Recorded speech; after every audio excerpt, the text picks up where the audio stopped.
Hello student, आज हम हिंदी पद साहित्य का संक्षिप्त इतिहास के बारे में बात करेंगे। इसका जो आपके प्रश्नों की संख्या है वो 5 है और दो दो नंबर आएंगे, फिर एक नंबर का, यानी कुल 5।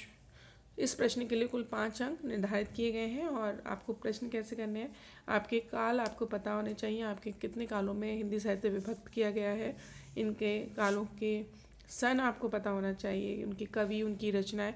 इस पर हम आज चर्चा करेंगे, तो आपके लिए बहुत ही बेनिफिशियल वीडियो है आपके बोर्ड एग्जाम के लिए। तो बिना देर किए शुरू कर लेते हैं। तो देखिए, आपसे पूछा जा रहा है अति लघु प्रश्न में हिंदी गद्य साहित्य के इतिहास को किन किन कालों में बांटा गया, विभाजन का आधार पर प्रत्येक काल की अवधि का उल्लेख कीजिए।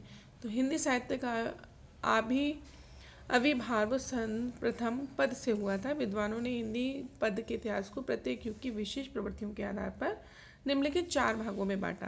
पहला आया आदिकाल, जिसको हम वीरगाथा काल के नाम से जानते हैं। इसका सन है 743 से 1343 तक। पूर्व मध्यकाल यानी भक्ति काल 1343 से 1643 ईस्वी तक। फिर है उत्तर मध्यकाल, जिसको हम रीतिकाल के नाम से भी जानते हैं, वो है 1643 से 1843 तक। और आधुनिक काल 1843 से आज तक का चल रहा है। फिर आपसे पूछता है वीरगाथा काल के प्रमुख कवियों तथा उनकी रचनाओं के नाम लिखिए। तो वीरगाथा काल के प्रमुख कवि और रचनाएं इस प्रकार हैं।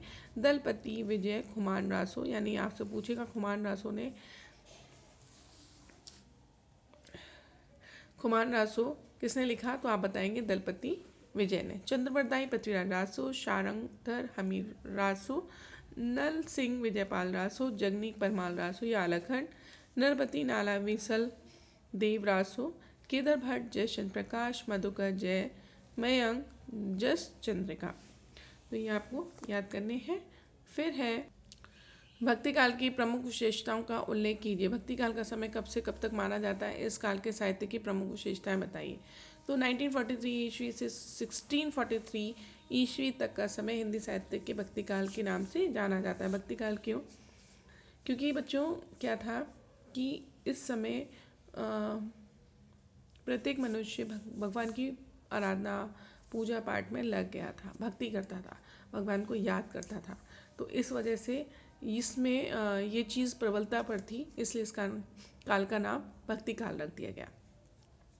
भक्ति काल का जो विशेषता है वो इस प्रकार है। पहला है भक्ति भावना, गुरु की महिमा, सुधारवादी दृष्टिकोण एवं सभ्यम की भावना, रहस्य की भावना, अहंकार का त्याग और लोक मंगल की भावना, काव्य का उत्कर्ष यानी काव्य लिखे गए, और जीवन की नश्वरता और ईश्वर के नाम स्मरण की महत्ता, इस पर इन्होंने बल दिया। इसी वजह से इसका नाम क्या पड़ा, भक्ति काल।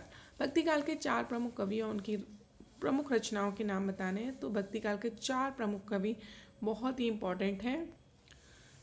कबीर, मलिक मोहम्मद जायसी, सूरदास और तुलसीदास जी। देखिए, मैंने आप मेरी वीडियोस और शॉर्ट्स में देखेंगे तो मैंने कबीर, सूर, तुलसी, इनके बारे में बहुत कुछ बताया हुआ है। तो आप थोड़ा सा अगर इनकी डीपली जानकारी करें तो आपको मेरे वीडियो में ही मिल जाएंगी। तो बात करते हैं कबीरदास जी।